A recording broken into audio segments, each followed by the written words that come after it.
Hola a todos. Nuevamente en esta actividad de Leamos y Aprendamos Juntos. Siempre encontrándonos acá para tener un momento de aprendizaje, de conocimiento y de tener unos momentos especiales que nos dejen algo para pensar. Y bueno, yo los saludo hoy inmensamente agradecida con el Todopoderoso porque nos ha regalado tres espectaculares días soleados, hermosos, donde podemos ver ese azul infinito del cielo, unas montañas despejadas, como que nos sentimos más alegres, como que el sol nos hace brillar más. Pero no por eso no estar también agradecida por la lluvia, por el agua, por esos días también de frío, esos días donde sentimos que esa vegetación está más verde, está más hermosa porque recibe agua, porque recibe vida. Y con esta emoción, esta alegría de estos días tan hermosos, hoy un tema muy, muy cercano a lo que somos, un tema que espero nos lleve a reflexionar, a pensar y, bueno, ¿por qué no a mirar qué momentos de nuestra vida podemos traer al recuerdo con esto que vamos a ver hoy? Pero antes, como siempre, nuestro cafecito. Cafecito, a pesar de esta tarde tan hermosa, donde tal vez tendremos un poco más de sed, pero el cafecito siempre nos llega bien en estas tardes maravillosas. Así que con este cafecito vamos a iniciar el tema de hoy. Muy bien, y el tema de hoy es, vamos a hablar de algo particular que siempre nosotros tenemos presentes y es el tema de la fe, la esperanza, milagros. Tal vez un milagro será el resultado de fe y esperanza, o la esperanza debe venir acompañada de la fe, o tal vez la fe me lleva a la esperanza y por lo tanto si en mi vida hay algo particular puedo decir que se trata de un milagro. Son estos temas como tan especiales que no llegamos a encontrar como una definición particular. Porque si bien es cierto que la fe es esa seguridad, esa confianza en una cosa, en una persona, en este Dios maravilloso por estas enseñanzas de la religión, o tal vez la fe es aquello que evidenciamos cuando tenemos eh, como pruebas que demuestren que esto es verdad. Hay muchas definiciones acerca de la fe, pero a veces tener fe es poder encontrarnos con lo que nosotros siempre estamos esperando ver o tener, o tal vez lo que queremos o deseamos desde nuestro corazón. Pero también la fe la podemos encontrar como ese significado de asentamiento con lo que otra persona nos diga, con el saber de otra persona o con una práctica religiosa. Y la fe, por supuesto, siempre estará amarrada a esos principios eh, de teología que nosotros tenemos al interior de nuestro ser. Esa fe también nosotros diariamente la vemos reflejada, por ejemplo, en unas frases particulares. Miren, por ejemplo, San Mateo 8:26 dice, Él les dijo, ¿por qué teméis hombres de poca fe? Entonces, levantándose, reprendió a los vientos y al mar, y se hizo grande la bonanza. ¿Recuerdan este pasaje? El pasaje de la pesca, de esa poca fe de estos pescadores, pero luego, ante la abundancia, creyeron. Entonces me pregunto yo si acaso tenemos que tener unas pruebas palpables para tener fe. Y también aquí podemos encontrar en Mateo 15:28. Entonces respondiendo Jesús dijo, oh mujer, grande es tu fe, hágase contigo como quieres. Y su hija fue sanada desde aquella hora. Así que si nosotros seguimos hablando de esa fe, de esa confianza, de ese sentimiento que nos permite creer, podemos tal vez decir que la fe es un don que ha sido infundido en alguien por el Espíritu Santo y que nos conduce a una relación con Dios. Voy a dejarles aquí este video para que entendamos un poco.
Entonces, ¿vieron ese pequeño testimonio de lo que es fe?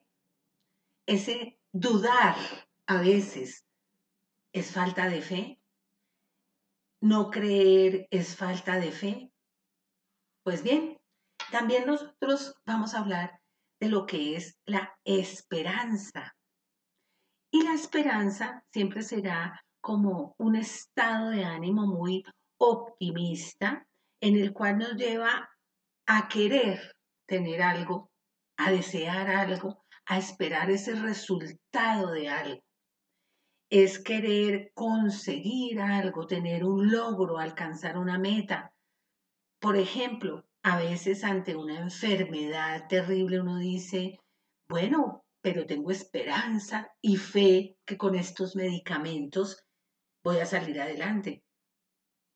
Casi siempre estamos uniendo particularmente el concepto de fe y esperanza. Casi siempre estamos intentando que esa esperanza que va amarrada con la fe y que son virtudes teologales junto con la caridad, nos lleven a tener el resultado que a veces nosotros queremos tener. Y a veces nos falta algo, o nos falta fe o nos falta esperanza,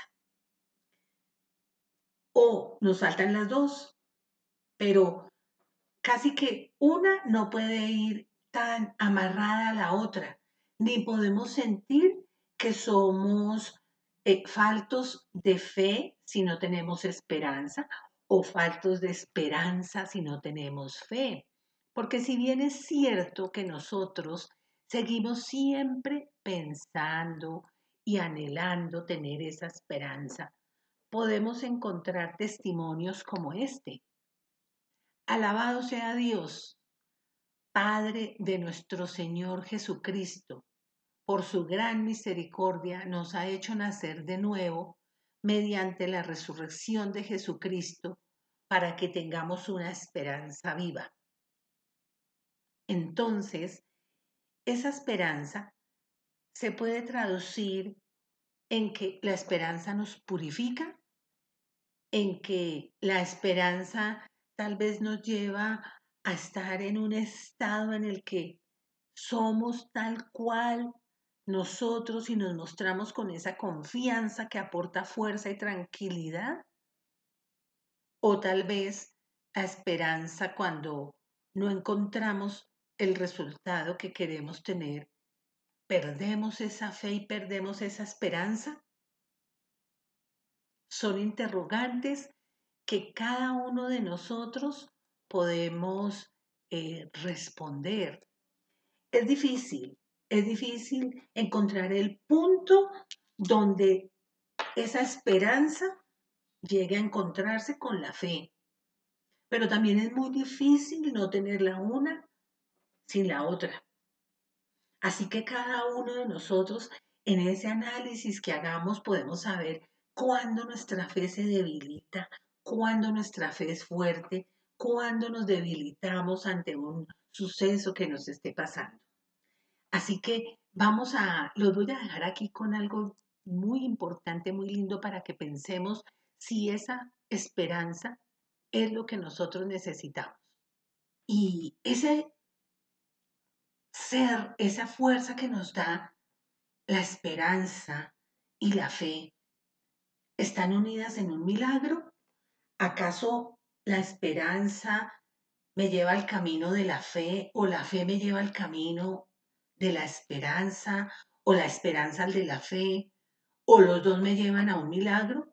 Pues bien, los voy a dejar con un testimonio de vida que realmente fue muy cercano. Lo vivió el esposo de una de mis hijas que es médico y él me permitió compartir con ustedes este testimonio de fe, de esperanza, de milagro. Yo dejo la inquietud a cada uno de ustedes para que luego de ver este testimonio podamos identificar qué era lo que o qué fue lo que se experimentó en este momento, porque la realidad es que la vida siempre es y será un milagro que solo podemos entender cuando vivimos situaciones como las que les voy a dejar acá en este testimonio enriquecedor. Yo me presenté un día en mi oficina como común y corriente y sentí unos síntomas leves de gripa, muy leve, muy suave. Estaba perfectamente bien, totalmente sano, no me dolía ni tomaba ningún remedio, estaba en mis mejores condiciones. Ese día sentí algo de gripa y pues por políticas de mi empresa me aislé inmediatamente y procedí a solicitar la prueba. Vinieron a mi apartamento, me tomaron la prueba, hacia los 2 días me informan que fue positiva el resultado y me comienza una fatiga leve y una tos permanente, lo cual me hace solicitar una visita nueva domiciliaria. Es cuando el doctor se presenta en mi casa y me dice que tengo muy bajito el nivel del oxígeno en la sangre a través del oxímetro, que eso no es bueno, que me puede afectar de una forma delicada a mi salud, que lo aconsejable sería hospitalizarme. Yo la verdad no tengo casi experiencia, no tenía experiencia en hospitalizarme, procedo a hacer un maletín como si fuera a un viaje de paseo cerca. El doctor amablemente me indica el proceder y así es como salgo de mi apartamento con un maletín, no de paseo, sino en una ambulancia para un hospital y hacer el chequeo, el ingreso y suero, camilla, todo este proceso, y a los 3-4 días no recupero, sino que sigo con una tos constante y lo que me recomiendan ellos es pasar al piso de la UCI. Es un paciente que recibimos en una unidad de cuidado intensivo, en la cual en ese momento yo estaba coordinando, quien ingresó con un cuadro clínico muy parecido a la de todos los pacientes por una neumonía por coronavirus 19, y quien desarrolla un componente de enfermedad severa, lamentablemente muy común en su momento. Estábamos hablando del año pasado, tal vez en inicios del tercer pico, en el cual aún todavía la vacunación no estaba tan masificada como está en este momento. Y desarrolló un proceso de severidad que progresó, se deterioró y requirió asistencia ventilatoria con todos sus órganos. Fallaron en su momento y a todos los órganos hubo necesidad de asistirlos. Él no me avisa antes, sino me avisa cuando llega a la clínica y me dice, me tocó venirme a la clínica porque tengo pésima la oxigenación y luego no tenemos tanta comunicación, pues porque él no se siente bien. Sí, todo lo hacíamos por WhatsApp porque él ya casi no podía hablar por la tos. Luego es cuando me indica que debe ir a la UCI, que él ya no puede respirar, tiene problemas muy complejos y que me encarga su vida. Y esa es mi última comunicación con mi hermano. Cuando me informan que voy a pasar a la UCI, hasta ahí llega la película real, porque todo se vuelve una desconexión total del mundo real. Yo tuve muchísimas historias y anécdotas de alucinaciones y delirios estando en la UCI. Todo esto sucedió estando en la UCI, en coma inducido y entubado. Tuve muchas historias, muchas vivencias, muchos sueños y delirios incoherentes, pero en esos momentos son reales, como uno los ve, como uno participa, como uno observa, y son historias complejas, pero me sucedió estando en la UCI, inconsciente, 100%, en coma, en uno de tantos delirios y tantas alucinaciones vividas en coma. En este momento recuerdo que donde yo estaba, en la habitación que estaba yo, en el estado de enfermo acostado, de día veía pasar enfermeros, médicos, normal, los veía desde mi habitación. Tipo 6, cuando ya comenzaba a oscurecerse, todo se transformaba. Los médicos se disfrazaban de meseros, las enfermeras se disfrazaban de chicas de baile, y yo hacía un esfuerzo terrible para poder levantar la cabeza y mirar, y se volvía una discoteca. El mismo sitio donde yo estaba acostado, hospitalizado, lo convertían en un bar, en una discoteca, y se bailaba y se tomaba. Yo no, porque no podía ni alzar un brazo, pero eso era algo raro. Música, luces, cámara, acción. Eso era uno de los delirios. Igualmente, otro que recuerdo es cuando el sitio donde yo estaba, el edificio o la clínica donde yo estaba dentro del delirio, era o clínica y hotel. Llegaban matrimonios con los niños y se pasaban 1, 2, 3 noches en una habitación de hotel, y yo estaba en una de esas habitaciones, pero en el piso de clínica.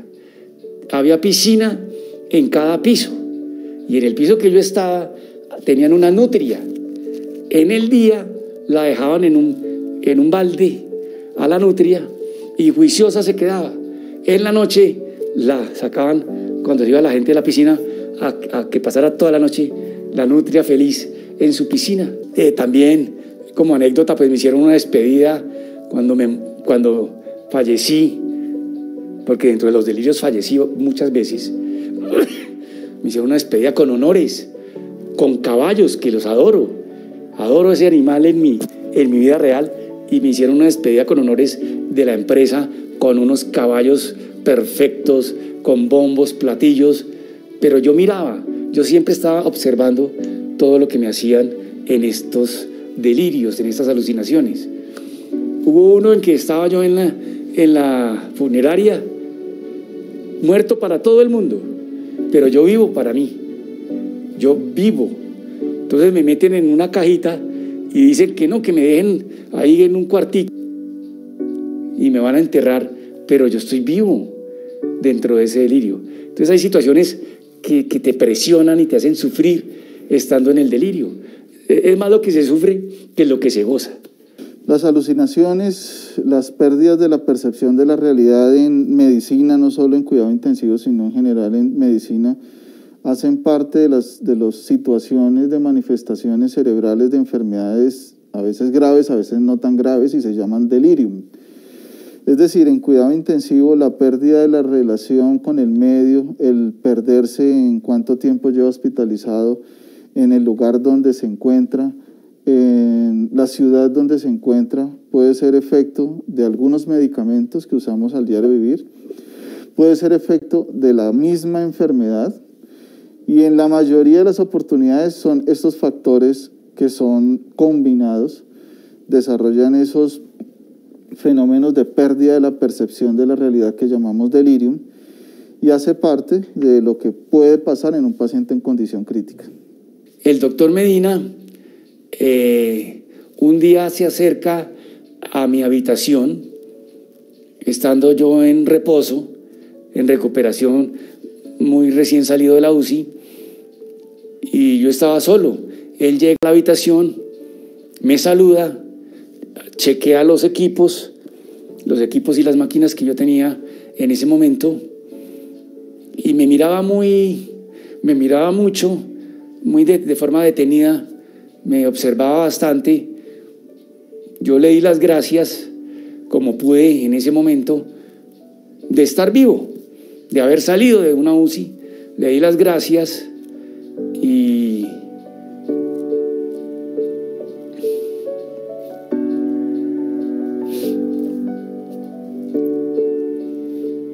él dijo que yo era un paciente especial, que mucho ánimo, que siguiera adelante. Al verme yo en ese estado físico, internamente pensé y le dije que era muy difícil, que yo lo iba a intentar, pero que era muy difícil. Bueno, realmente el escenario frente al paro cardíaco de don Jairo fue un evento de características difíciles de precisar. Digamos que todos los que estamos en las áreas de cuidado intensivo en esta pandemia nos hemos dedicado a tratar de usar un método científico reproducible que tenga rigor epidemiológico para poder tomar decisiones en los pacientes y en ocasiones tratar de mejorar la certeza de predicción, aunque es muy difícil. Pero con don Jairo sucedió un dato que fue inusual. Inicialmente lo consideré que podía ser resultado de muchas jornadas de trabajo con un cansancio importante de parte del personal de salud y en ese caso mío.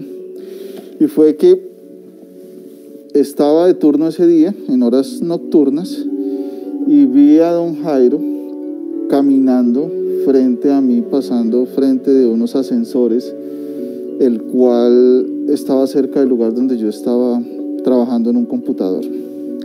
Claramente 5 minutos antes lo había visto en la UCI, ventilado en unas muy malas y críticas condiciones generales, y si bien el evento me pareció inexplicable y a toda luz de valor científico y reproducible, pues sucedió. Pensé inicialmente que era motivo de mucho cansancio y de una idea fija que a veces se tienen con algunos pacientes, y fui a ver si todo estaba en orden, porque hacía unos pocos minutos estaba todo en orden, y me lo encontré cuando entré al cubículo con su frecuencia cardíaca reduciéndose, y cuando entré a verlo hizo paro presenciado, paró su corazón, todo cesó sus signos vitales delante mío, y iniciamos unas maniobras de reanimación por protocolo, como en todo paciente, y pues el resultado fue que salió de ese paro cardíaco. Siguió muy mal, pero a la postre fue mejorando. En principio, mi análisis de ese evento, que al principio califiqué como coincidencia y curioso, aún sigue en desarrollo en mis pensamientos. pero pues fue un evento de una circunstancia inexplicable desde todo método y rigor científico o epidemiológico, pero eso fue un evento que sucedió y lo narro como un afortunado evento de percepción diferente a las convencionales que nos ayudó a ayudar a don Jairo. Y bueno, pienso que haber visto esta situación cardíaca presenciada nos permitió ayudarle de manera temprana y tener unos buenos resultados sin mayores lesiones de esta situación. Yo no sé si sea un milagro. Yo, digamos que yo creo en Dios, tengo una percepción de la religión en evolución permanente. Mi señora, mi esposa, es muy religiosa, es también médico, también es especialista, pero es muy espiritual.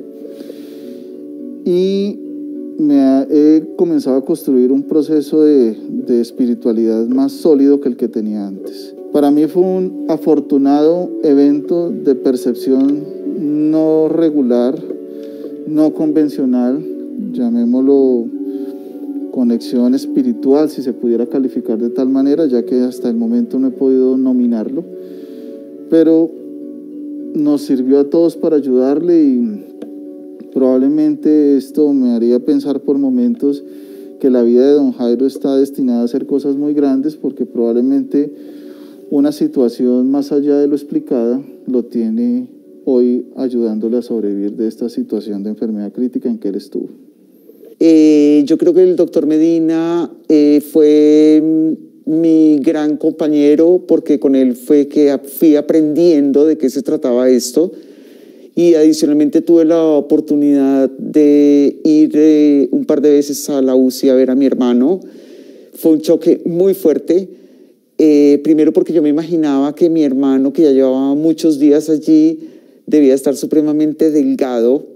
Esa era mi imaginación de cómo debía ser él. Y cuando entro a esa habitación, bueno, primero el sonido de las máquinas es aterrador, todo te pita y la persona no existe. La persona está amarrada, cogida, llena de tubos, llena de aparatos por todos lados, pero mi hermano estaba inflamadísimo, o sea, como los neumáticos. Casi como si se le fuera a abrir la piel, tal vez por la cantidad de droga, la quietud, el tiempo que llevaba allí. Entonces eso fue una experiencia supremamente devastadora, y además tú le empiezas a hablar a una persona que no existe, que no existe en la vida real, porque él ni me entendía, ni sabía que yo estaba allí. Y eso es dramático. Y luego, cuando salí ese día, el doctor Medina me dice que mi hermano está muy complicado, que posiblemente le deben hacer una traqueostomía, y que si no llega a haber casi un milagro, mi hermano va a salir con ventilación mecánica el resto de sus días. Pues don Alberto, en su momento más crítico, tuvo un chance de supervivencia entre el 1 y el 2%. Y en ese entonces, para ese día, recuerdo que el reporte del Instituto Nacional de Salud nos decía que para ese momento habían fallecido alrededor de 520 pacientes ese día, que era esos días nefastos que teníamos en los reportes diarios de reporte de resultados en COVID en Colombia. Y nos mirábamos entre todos el personal de salud y decíamos, bueno, al menos uno de estos 520, él podía haber sido el 521, y pudimos aportar un poco para que hoy no fuera un número más.